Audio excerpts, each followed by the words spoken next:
this session is about what official statistics tell us about UK business. So as I said, building on what we had already. I should say, and I didn't say this at the outset, but it was wrong of me not to. And this is a joint event that's been organised both by the Office of National Statistics and BIS. And so it's my pleasure over the next couple of sessions to hear both ONS speakers, BIS speakers talking about how the shape of UK business has changed, before we then hear from Nesta about firm growth dynamics across the country. And then we have an interactive session where we get the first chance to say a bit about how we use data. And then hear from Dr. Andrew Sentence about his experience in using business statistics. So without any further ado, I'll welcome up Heather Bovill, who will talk about the changing shape of UK business.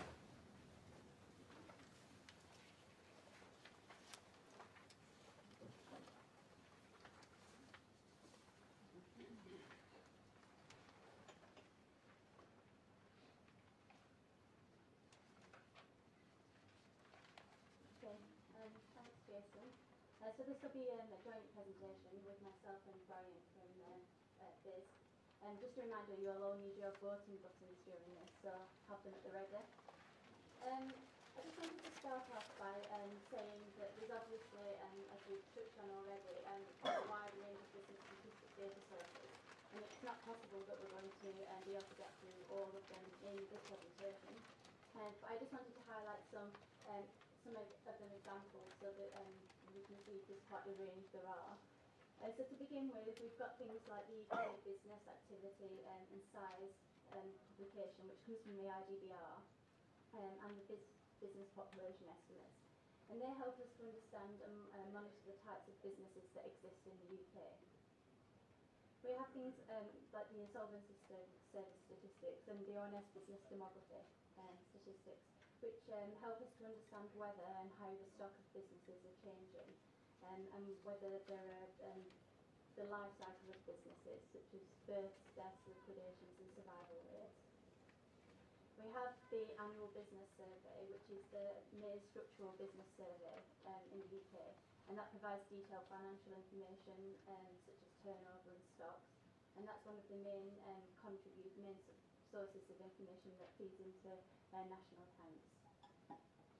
We have the Business Register and Employment Survey, which is another ONS survey to collect detailed information on employment, and that's particularly helpful to give geographical breakdowns across the UK. And then a newer survey, it's the BIS English Business Survey, which is a monthly survey, and it asks about short-term expectations and experiences of businesses in terms of output, employment and investment. And together these sources, along with many others, paint a very rich picture of UK business.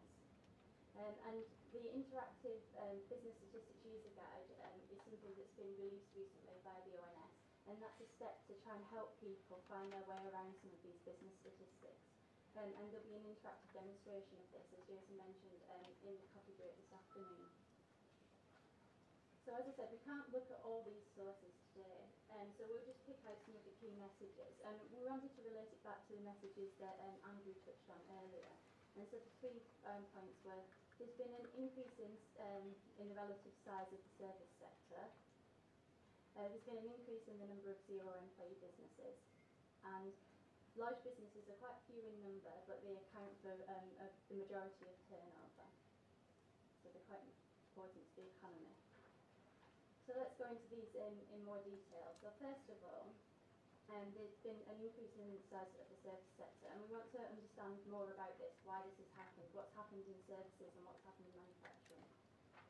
So this chart is the one that Andrew started with, and you can quite clearly see in terms of workforce jobs, which is employee jobs, self-employment, government-supported trainees and the HM forces, that there's been an increase in the number of service sector jobs and a decrease in the manufacturing jobs.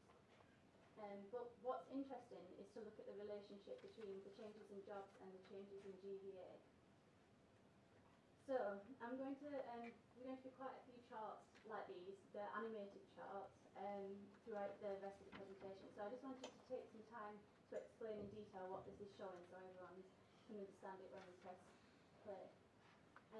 On the x-axis we have the number of workforce jobs, and that's in thousands. On the y-axis we've got gross value added, and that's real gross value added, and it's in pounds million. Each bubble, as we'll call them on the chart, is a different industry. So for this one, the blue one is manufacturing, the yellow is wholesale and retail trade, and the green is services excluding wholesale and retail trade. Now in some of the charts we're going to actually mark specific industries and track them over time, so you'll see previous year's data as well as the more recent data. In other ones we won't label the bubbles, we'll just watch the general movement, so knowing which sectors are in there is not really important, we're just watching general movements. As we press play, the time periods will move along the bottom, so you'll be able to see what time period we're looking at. And I realise again that the X and Y axis, the labeling, it might be quite hard to see, especially further back, but again it's the general patterns that we're looking at. So after explaining that, let's see it in action. Let's go back.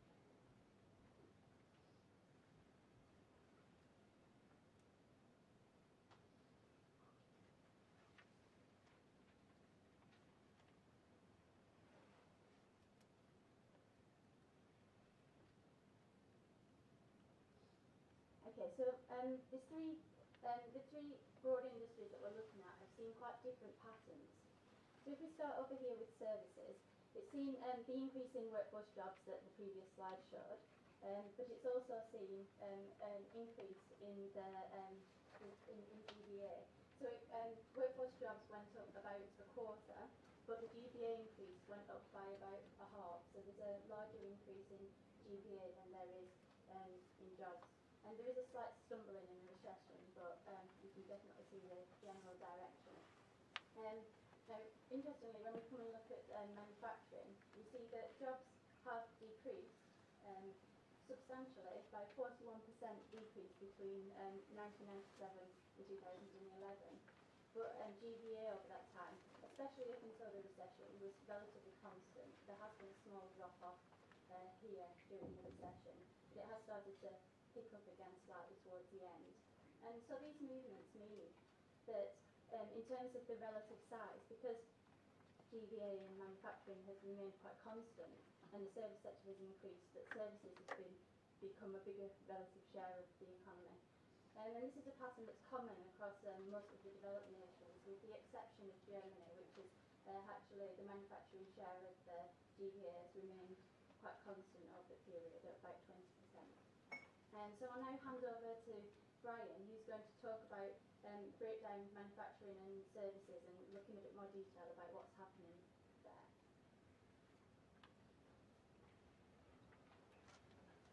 Okay, thank you, Heather. Right, first I'm going to talk about services excluding wholesale and retail. All the bubbles on these charts represent different subsectors of services. We won't label them just yet, we'll go into a bit of detail on them later. So we can start the balls. You'll see that they're all moving upwards and to the right, so all increasing in terms of gross value added and in terms of workforce jobs. As we get towards the end of the period, you'll see some of them dip a bit. That's due to the recession. Quite a few of them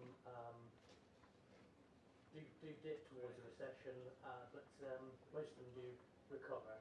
A few of them, such as transport and storage, accommodation and foods, and the financial sector, are still below their peak real GVA values, which were seen in 2007 and 2008. So before we focus on some of those industries, it's time for a quick quiz. Which of these service industries do you think saw the largest percentage increase in real GVA between 1997 and 2011? We've got information and communications, that covers telecoms, the internet and computer services, the finance and insurance sectors, real estate, and also professional, scientific and technical activities. That last one is quite a broad category, and that covers things like legal, accounting, research and development, architects, management consultants, and market research. So a sort of a professional mixed bag. So if you want to start hitting your voting buttons now, we'll start the countdown. We've got 8 seconds to go.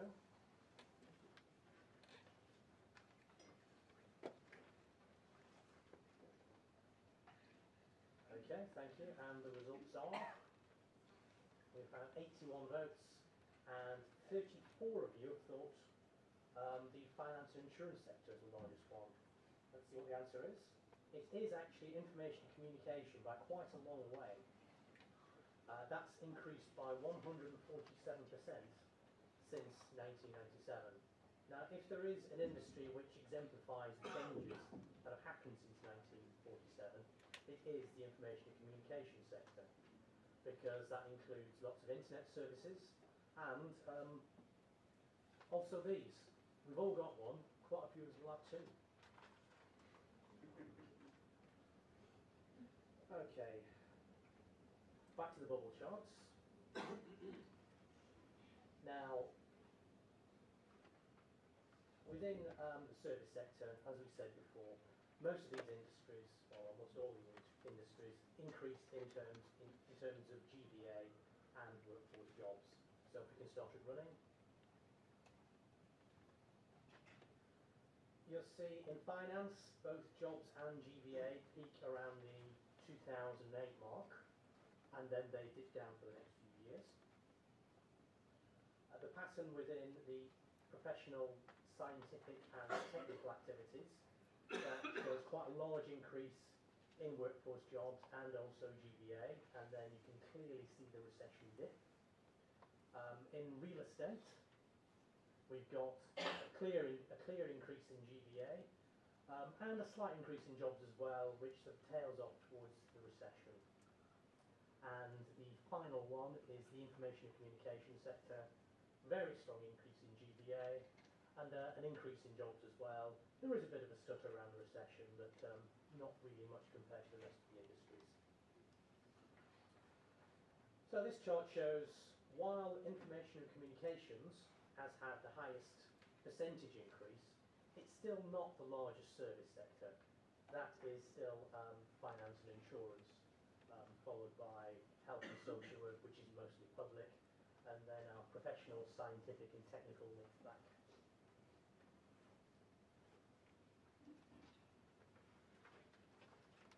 Okay, now we go on to manufacturing. Again, we haven't labelled any of these. We can see that over the period there's a large decrease in workforce jobs, and some of them decrease in terms of GVA, some of them increase. It is a bit mixed, and we'll go into detail on how these are mixed. So before we do that though, it's time for another quiz. So within manufacturing, which subsector do you think has seen the largest increase in GVA since 1997? Is it food products, beverages and tobacco? Or the transport equipment industry? The transport equipment is planes, trains, automobiles, ships, bicycles and also wheelchairs. And the third sector is the pharmaceutical sector, so pharmaceutical products and preparations. So if you'd like to start your voting now.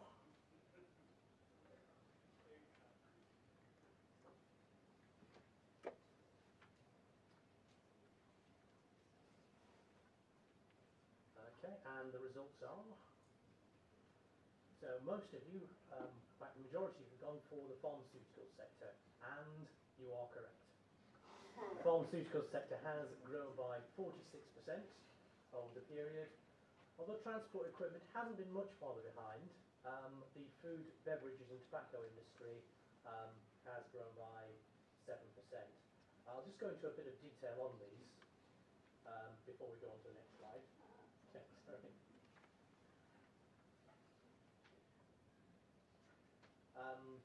Yes, within transport there's been an increase in gross value added. There has been a bit of a dip during the recession, but with the strength in the motor industry, it has increased back, and also the other sectors of the transport industry have increased as well. And also, we all know the pharmaceutical industry has managed very well over the period.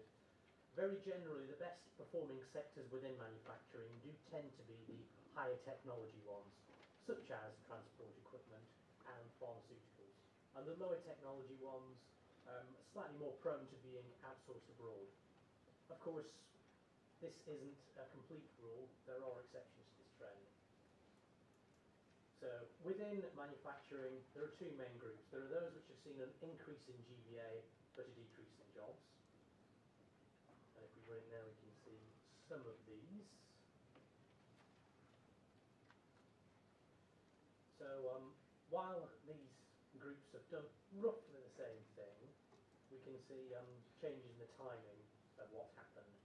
So within transport, as I said before, we have a decrease in jobs as we have in all manufacturing sectors, then a dip during the recession, and then it climbs back up off the strength of quite a strong motor recovery, but also strong performance in other transport sectors such as aerospace and also the shipping industry. Well, sorry, the ship manufacturing industry, shipping slightly different. In pharmaceuticals, we see strong growth, but also reduction in jobs. And then towards the end, it does tail off slightly. There have recently been a few closures of manufacturing plants, and there are some rumblings about concerns over the expiry of some major patents. And finally, this one's slightly different, the food, beverages and tobacco sector. Again, there is a decrease in the number of jobs, but then there's an increase in gross value added. So even though this is a slightly lower technology sector, it is actually seeing some growth. We think this is off the back of a very strong industry and UK demand for pre-packaged food. On to the next one. And then the second half of manufacturing industries are those which have seen a fall in workforce jobs, but also a fall in gross value added. So we can see them all go off down towards the bottom left. Interestingly, there are some higher technology sectors here. So we've got the electrical equipment, which is the light green one, and also the computer electronics and optical products. Now, within these, and causing the decline, are things like domestic appliances, televisions, DVD players, what else is in there? But, and computers, of course. Products of that sort, which an awful lot of which have been outsourced to lower wage countries. There are some exceptions within those sectors, though. We do have quite a large strength in medical and optical products, which will be in those sectors, but of course they're going to be swallowed up by the larger results of the other products I've just mentioned. Also, we've got the sector textiles, clothing and leather products. That has decreased both in terms of GVA and jobs. I think that's probably a strong example of a sector where an awful lot of the activity has been outsourced overseas. Again, in that sector, there are areas where we do have our strengths, things like protective clothing, which is probably more of a higher tech niche within that. Okay, so as GVA and workforce jobs change, so too does labour productivity.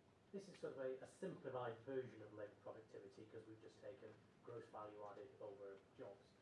But we can see on this measure that in all the manufacturing sectors, so I should describe what this is really, this is a chart showing labour productivity as measured by GVA per job. But it's compared against the UK average. So this line in the middle is the average for the whole of the UK economy, including manufacturing, services, construction, everything else. So from this we can see that the largest levels of productivity can be seen in the pharmaceutical sector. And we have measurements for 1997 and 2011, so we can see that there's been quite a massive increase in productivity. If you remember from the chart before, we had decreasing jobs and increasing GVA. That can also be seen to a smaller level in the food, beverages and tobacco sector, but also, interestingly, in the chemical sector. Now, GVA in the chemical sector has decreased, but jobs in that sector have decreased faster, so the overall productivity will have increased. as you can see, most of the manufacturing sectors have seen greater productivity levels than the UK. It only looks small, but that's because pharmaceuticals is sort of squashing the values down.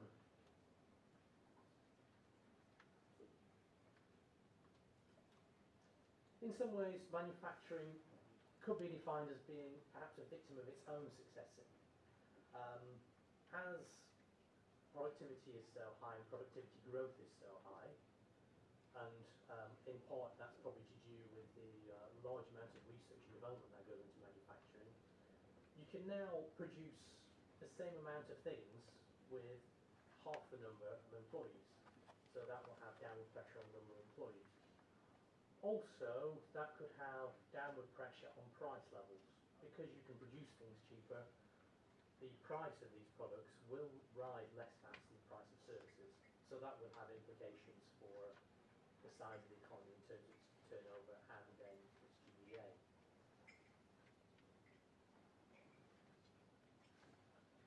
So as the industrial composition of businesses has changed over the period, so too has the changing composition of business size. And now Heather will talk more about this detail. Okay, so yeah, so again, going back to a message Andrew Donut highlighted, which was the increase in the number of zero-employee businesses. We want to understand a bit more about which sectors they're particularly found in. So this was the chart that Andrew showed, and we know there's been an increase overall in the number of businesses in the UK over the last decade. And it highlights quite clearly that the businesses that have no employees have been the driving force of the change. We know that there were about 3.6 million zero-employee businesses at the start of 2012. And there are some indications that the increase may be necessity driven with an increase in the number of people that are reporting that they're struggling to find a job, and that's why they start their own business. But the vast majority of business startups seem to be by opportunity, so it's not just it's not all necessity. Okay, so let's go back to finding out what you know.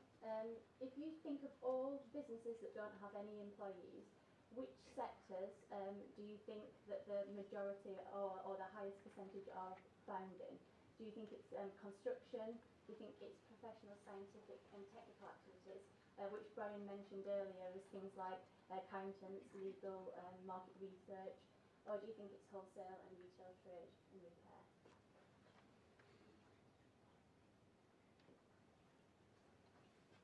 So 5 seconds left.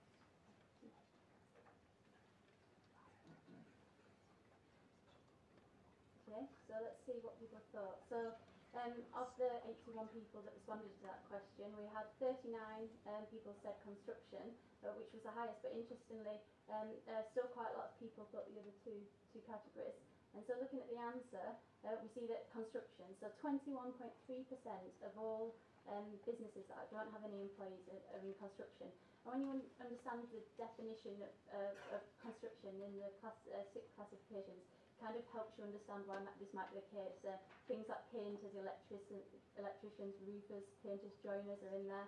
I didn't want to tell you that before I asked the question because I think we might have had different results. So, and this just highlights the distribution of those zero-employee businesses. So as I said, there's 3.6 million zero-employee businesses, and you can see there the spread across the different industrial sectors. Now, unfortunately, the change in the methodology for this source of data means that it's hard to make long-term comparisons when we look at the industrial breakdown. But we've got data from 2010 already, between 2010 and 2012. And you do see some small changes, but it's very difficult from just looking across that short period to draw out many key messages or know if they're at the start of changes to these zero-employee businesses. We do know that construction increased between the 2 periods less than the average increase, but the majority still remain in construction. And we do know that the increase was seen across all the other sectors there, except the transport sector. And it could be because of people starting up businesses due to necessity. There's been a slight shift in the sectors they start up in, but it really is too early to say much more than that. Okay, so what about large businesses? So we know that small businesses are very important for the economy. We know the dynamic and that they often drive growth because the small companies turn into hopefully larger companies in some instances and grow. But large businesses, because of their big contribution to turnover, are obviously very important for the economy as well. So which sectors do we think the large businesses are found in? So just refreshing our minds about the chart that Andrew showed, and this is the point that there are very few large businesses with 250 plus employees, but they account for over half of turnover.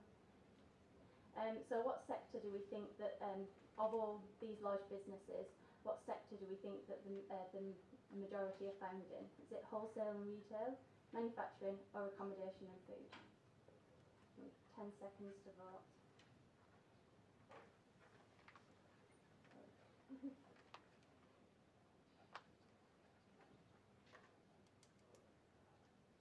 So let's see what people thought. So majority of people that responded thought that it was the wholesale and retail trade sector. But interestingly, the answer is manufacturing. So 18.9% of all large businesses at the start of 2012 were in the manufacturing sector. And again, this chart just shows that distribution and the one for 2010. So you can see that manufacturing remained in both of those periods as the sector with the largest number of large businesses, or the highest number of large businesses. Around 1,000, just less than 1,200 in the manufacturing sector at the start of 2012.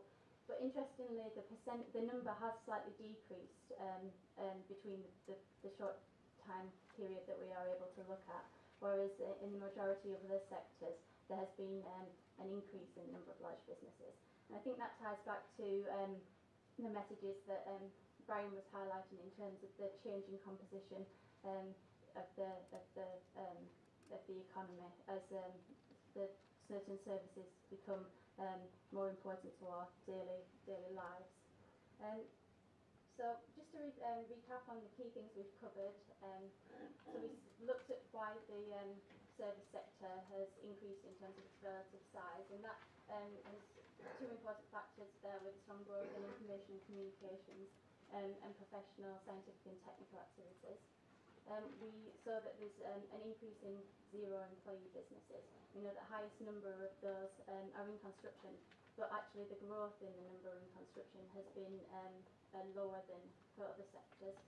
And we saw that despite the decrease in decrease in relative size in manufacturing, we still have the highest. Manufacturing still has the highest number of large businesses in the UK. Questions? Yeah, thank you both very, very much for what I think is a really insightful presentation, definitely drilling down a layer or two from what Andrew described earlier. We do have 5 minutes before we need to move on, so if there are any questions to either of the two presenters or indeed to the panel, then you now have another opportunity, I think, to ask away. So anybody have a question? There's a couple there at the back.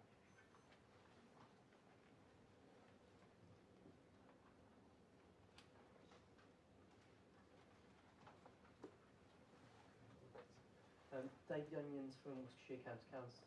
The presentation is really interesting. At a local level, it's that sort of analysis that we are trying to do at the moment to inform local activity, both from local government and the local enterprise partnership. And there's more interest than ever in these type of statistics as we try and understand the role that we can play in supporting and enabling our local economy. And there's a couple of points I was going to make where I'd be interested in a view from the panel in terms of some of the challenges. One is related to the balance between the timeliness and the robustness of the local statistics. So for instance, in terms of gross value added data, I think we're still working on 2009 figures. And the second point was there's a real interest in understanding individual businesses and individual needs. And what certainly we're doing, I think it's increasingly common, is going out and purchasing third-party data linked to companies' house. And what are the opportunities for us to work together perhaps in a different way, where we can actually utilise more effectively the official statistics that already exist? Thank you. Let me go back to the microphone for a moment. I mean, certainly the timeliness issue is a comment I recognise from a number of quarters. We surely must try to do more, I think, to get the numbers out there a little bit earlier if we can. We're looking at our internal processes quite hard at the moment to see if we can shave, even if it's a couple of months off some of the figures that we produce. In terms of the other point, I think I'll invite comments from the panel. So, timeliness versus detail. I mean, do any of the panel want to comment on that trade-off and your views on that? Siobhan or Graham, maybe? No, there's nothing left to say later on. This is exactly what I was going to talk about. Where the trade-off between having what we really want is as close to the period as possible, with as much spatial and sectoral granularity as possible, and as much, well, basically wants everything. And we understand the difficulties. And sort of having worked in the production side of business statistics, then move to the user side of it is quite an interesting step. But I think it's really difficult to know how we proceed with it, because there are certainly legislative issues around it, and what you really want to be able to do is look at business not just by looking in the window of different rooms of the business, but you actually have to get in the front door and run it around and pull things from different bits of data together.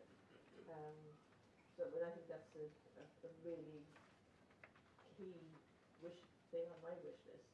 And I know that certainly when working on spatial or sectoral analysis, would have similar thoughts. But it's a really big challenge that we need to try and address, whether with the new data strategy board or the open data possibilities move us along somewhere, and we have to do that. Wait and see. Thank you. Did you want to add anything, Graham? Yeah, only briefly. I mean, as national accounts, our users are largely concerned with timeliness rather than detail. So from our perspective, the timeliness is more important than the detail. Yeah. But I can see that there are a lot of people in the room for which that wouldn't necessarily be true. So yeah, I mean, I think sorry, Mark, did you Well, just briefly, because this is obviously a common problem, but in my world we tend to have the two extremes being highly represented in the vocal users. So there are some users who are really concerned with having very long, consistent time series of data. They're not interested in timeliness at all for their work. The others have got to know now, and Andrew Senters will probably talk about nowcasting the monetary policies decisions month on month.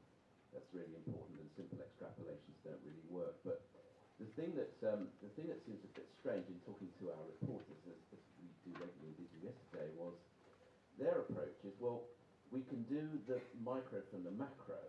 In other words, you want quick numbers on the high level money, credit, lending. We can do that, but it takes us quite a long time to drill down to the micro, because the basis on which you're collecting these data, partly because of consistency over time, is quite different from what we use in our business. Accounting standards change, business practices change. If we could find a way to get the statistics closer to the business, then actually they'd be saved a lot of manual adjustments and intervention, and we could satisfy I want it now users, but maybe at the expense of the long time series users. And I think there's an important trade-off there as well. Yeah. Thank you. Thank you. There was one other question. Sorry, did you want to come back? Yes, yeah, so supplementary. Yeah, thanks. That's encouraging. I think again from a local level, I've just reinforced the message about timeliness, because actually almost some of the data falls into disrepute because of the fact it's so out of date. So local business leaders and local politicians and local senior decision makers, when we in trying to give them an understanding of what's happening in the local economy, we only present something that's 2 years out of date where the situation has changed so much. And I'll contrast that at a national level where actually, I understand some of the difficulties, or actually we're talking about something that might only be a quarter out of date, then I think that is a recognised challenge, but I think that is something fundamentally we need to shift. Okay, thank you very much for that. We'll take that one other question and then we will move on if that's okay.